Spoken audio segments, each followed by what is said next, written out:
वाक्य विचार परिभाषा। आचार्य विश्वनाथ के अनुसार वाक्य स्यात् योग्यताकांक्षा सन्निधि युक्त पदोच्चय है, अर्थात जिस वाक्य में योग्यता और आकांक्षा के तत्व विद्यमान हो वह पद समुच्चय वाक्य कहलाता है।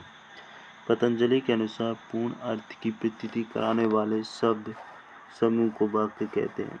डॉक्टर भोलानाथ तिवारी वह अर्थवान ध्वनि समुदाय जो पूरी बात या भाव की तुलना में अपूर्ण होते हुए भी अपने आप में पूर्ण हो तथा जिसमें प्रत्यक्ष या परोक्ष रूप से क्रिया का भाव हो वह वाक्य है।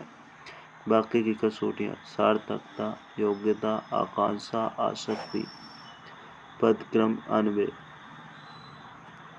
सार्थकता। वाक्य में सदैव सार्थक शब्दों का ही महत्व रहता है। निरर्थक शब्द तभी आते हैं जब वे वाक्य में कुछ अर्थपूर्ण स्थिति में होते हैं, जैसे कि बक बक अपने आप में निरर्थक शब्द है। जब ये शब्द किसी प्रश्नवाचक के साथ प्रयुक्त किए जाए, जैसे कि क्या बक बक लगा रखी है, तो इन शब्दों में सार्थकता आ जाती है।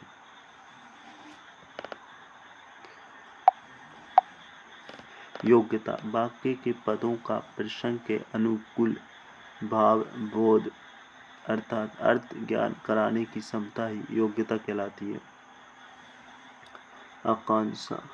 वाक्य के शब्द एक दूसरे पर अक्षित रहते हैं, इसलिए वाक्य के किसी भाव को पूर्ण रूप से समझने के लिए एक पद को सुनकर दूसरे पद को सुनने की उत्कृष्टता सहज उत्पन्न होती है। इसे ही आकांक्षा कहा जाता है। जैसे कि भूखे बच्चे से माता कुछ शब्द बेटा कह दे तो बालक अगला शब्द दूध लाती हूँ सुनने को ललायित रहेगा। जब तक माता दूध लाती है वाक्य को पूरा ना सुन ले, यही आकांक्षा है। इसके बिना वाक्य पूर्ण नहीं होगा।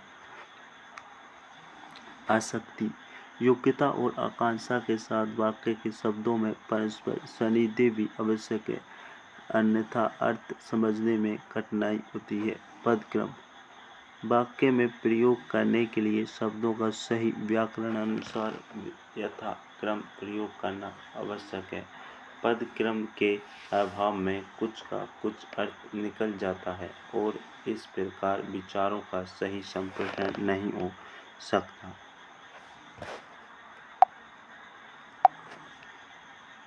अन्वय। अन्वय शब्द का अर्थ है मेल। वाक्य में क्रिया के साथ लिंग, वचन, कारक, पुरुष, काल आदि का अनुकरणात्मक व व्याकरणात्मक मेल होना आवश्यक है। वाक्य के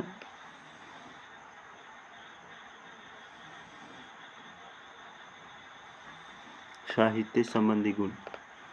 स्पष्टता, समर्थता, श्रुति मधुरता, लचीलापन, विषय का ज्ञान। वाक्य के अंग। उद्देश्य, विधेय।